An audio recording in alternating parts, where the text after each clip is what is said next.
Oi, meus amores, que bom encontrar com vocês. Hoje nós chegamos aos prolegômenos de O Livro dos Espíritos. Palavra estranha, né? Pois é.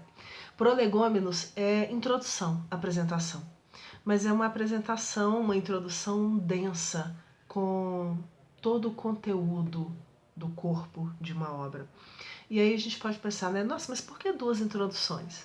Aquela que a gente trabalhou até esse momento é a que foi escrita por Allan Kardec, onde ele apresentou não só o livro, mas também o caminho percorrido por ele para que se chegasse na escrita desse livro.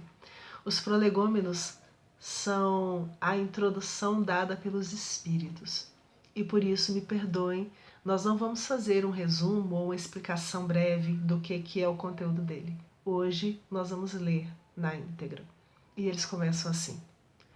Fenômenos alheios às leis da ciência humana se dão por toda parte, revelando na causa que os produz a ação de uma vontade livre e inteligente. A razão diz que um efeito inteligente há de ter como causa uma força inteligente. E os fatos hão provado que essa força é capaz de entrar em comunicação com os homens por meio de sinais materiais. Interrogada acerca da sua natureza, quando eles perguntaram, a essas forças que estavam se manifestando sobre o que elas eram, interrogada acerca da sua natureza, essa força declarou pertencer ao mundo dos seres espirituais que se despojaram do invólucro corporal do homem, aqueles que não tinham mais o corpo humano. Assim é que foi revelada a doutrina dos espíritos. As comunicações entre o mundo espírita e o mundo corpóreo estão na ordem natural das coisas e não constituem fato sobrenatural. A ideia de sobrenatural é o nosso desconhecimento desses fatos. Tanto que de tais comunicações se acham vestígios entre todos os povos e em todas as épocas. Hoje se generalizaram e tornaram patentes a todos. Os espíritos anunciam que chegaram os tempos marcados pela providência para uma manifestação universal e que, sendo eles os ministros de Deus e os agentes de sua vontade, têm por missão instruir e esclarecer os homens, abrindo uma nova era para a regeneração da humanidade. Foi Deus quem mandou, quem definiu que já era hora de que nós, os seres encarnados aqui no planeta Terra, tomássemos realmente conhecimento de todo esse mundo além do nosso. Este livro é o repositório de seus ensinos. Foi escrito por ordem e mediante ditado de espíritos superiores, para estabelecer os fundamentos de uma filosofia racional, isenta dos preconceitos do espírito de sistema. Nada contém que não seja a expressão do pensamento deles e que não tenha sido por eles examinado. Só a ordem e a distribuição metódica das matérias, assim como as notas e a forma de algumas partes da redação, constituem obra daquele que recebeu a missão de os publicar. Os ensinamentos veio dos espíritos. Kardec organizou o texto, organizou a ordem, organizou a forma como esses ensinamentos seriam apresentados ao mundo material. Em um número dos espíritos que concorreram para a execução desta obra, entre os espíritos que auxiliaram para que essa obra fosse escrita, muitos se contam que viveram em épocas diversas na Terra, onde pregaram e praticaram a virtude e a sabedoria.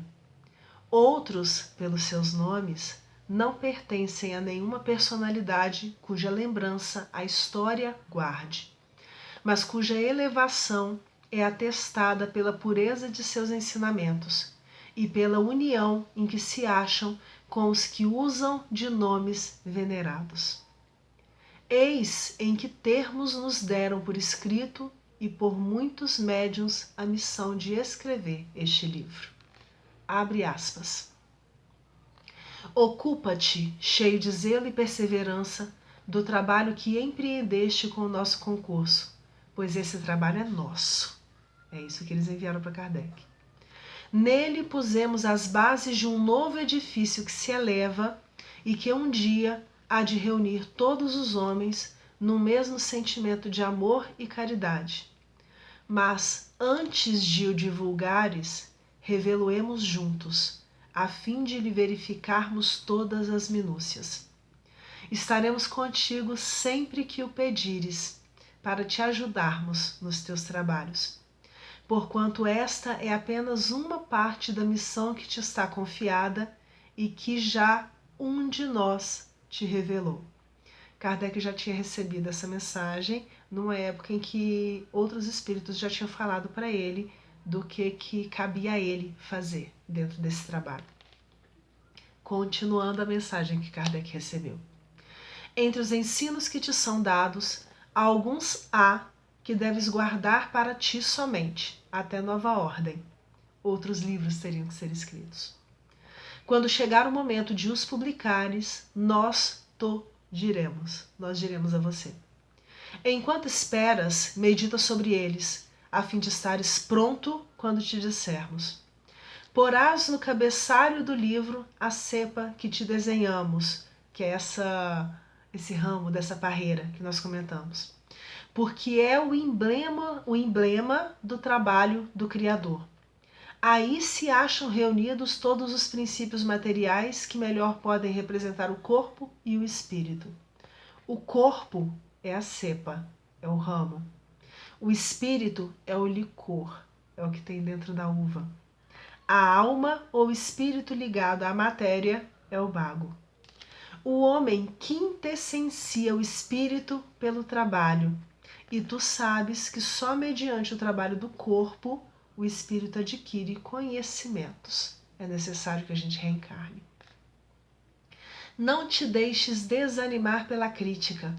Encontrarás contraditores encarniçados, com vontade de atrapalhar. Sobretudo os que têm interesse nos abusos. Encontrá-los-á mesmo entre os espíritos. Por isso que os que ainda não estão completamente desmaterializados procuram frequentemente semear a dúvida por malícia ou ignorância. Do mesmo jeito que do lado de cá tem aqueles que não querem que os ensinamentos, que a verdade seja dita, do lado de lá também tem. Prossegue sempre, crê em Deus e caminha com confiança. Aqui estaremos para te amparar, e vem próximo tempo em que a verdade, com V maiúsculo, brilhará de todos os lados. A vaidade de certos homens que julgam saber tudo e tudo querem explicar a seu modo, dará nascimento a opiniões dissidentes. Surgirão variações. Mas todos os que tiverem em vista o grande princípio de Jesus se confundirão num só sentimento, o do amor do bem, e se unirão por um laço fraterno que prenderá o mundo inteiro. Estes deixarão de lado as miseráveis questões de palavras para só se ocuparem com o que é essencial. E a doutrina será sempre a mesma, quanto ao fundo, para todos os que receberem comunicações de espíritos superiores. Com a perseverança que chegarás a colher os frutos de teus trabalhos, o prazer que experimentarás, vendo a doutrina propagar-se e bem compreendida, será uma recompensa, cujo valor integral conhecerás, talvez mais no futuro do que no presente. Não te inquietes, pois, com os espinhos e as pedras que os incrédulos ou os maus acumularão no teu caminho. Conserva a confiança. Com ela chegarás ao fim e merecerás ser sempre ajudado. Lembra-te de que os bons espíritos só dispensam assistência aos que servem a Deus com humildade e desinteresse, e que repudiam a todo aquele que busca na senda do céu, no caminho para o céu, um degrau para conquistar as coisas da terra, que se afastam do orgulhoso e do ambicioso. O orgulho e a ambição serão sempre uma barreira erguida entre o homem e Deus. São um véu lançado sobre as claridades celestes, e Deus não pode ser visto do cego para fazer perceptível a luz. Assinado São João Evangelista, Santo Agostinho, São Vicente de Paulo, São Luís, o Espírito de Verdade, Sócrates, Platão, Fénelon, Franklin, Swedenborg, etc, etc. Um beijo grande para vocês. Fiquem com Deus.